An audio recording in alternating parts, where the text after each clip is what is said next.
अस्सलाम वालेकुम। वाला एग्रीकल्चर यूट्यूब चैनल पर खुश आमदीद कहते हैं सब भाइयों को। दोस्तों, आज की इस वीडियो में आपके साथ मूंजी के हवाले से आपको अपडेट वगैरह देते हैं।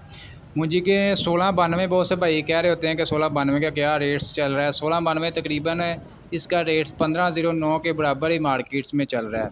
1692 का गीला माल जो है 3600 से 3800, कटर वाला 3900 से 4300, हाथ वाला 4350 से 4570 रुपये तक जो है 1692 का रेट्स लग रहा है। 1509 का जो गीला माल है 3600 से 3800, कटर वाला 3900 से 4300, हाथ वाला 4350 से 4570 रुपये तक 1509 का रेट्स लग रहा है।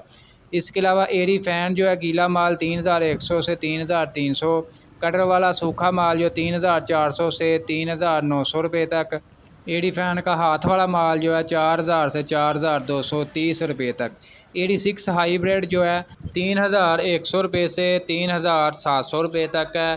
तो दोस्तों, ये थी मूंजी के हवाले से अपडेट। मूंजी की मार्केट में दिन ब दिन जो इसमें इजाफा हो रहा है। ये जो आप दोस्तों के साथ रेट्स वगैरह शेयर किए हैं, ये गला मंडी आरफ वाला के रेट्स वगैरह शेयर किए हैं और फ़ी मन 40 किलोग्राम के हिसाब से आप दोस्तों के साथ रेट्स वगैरह शेयर किए हैं। आज तारीख है 9 अगस्त 2023। मज़ीद अपडेट्स के लिए, अजनास की तेज़ी मंदी की रिपोर्ट्स के लिए हमारे यूट्यूब चैनल वाला एग्रीकल्चर को लाजमी सब्सक्राइब कर लें। इंशाल्लाह मिलते हैं नेक्स्ट वीडियो में।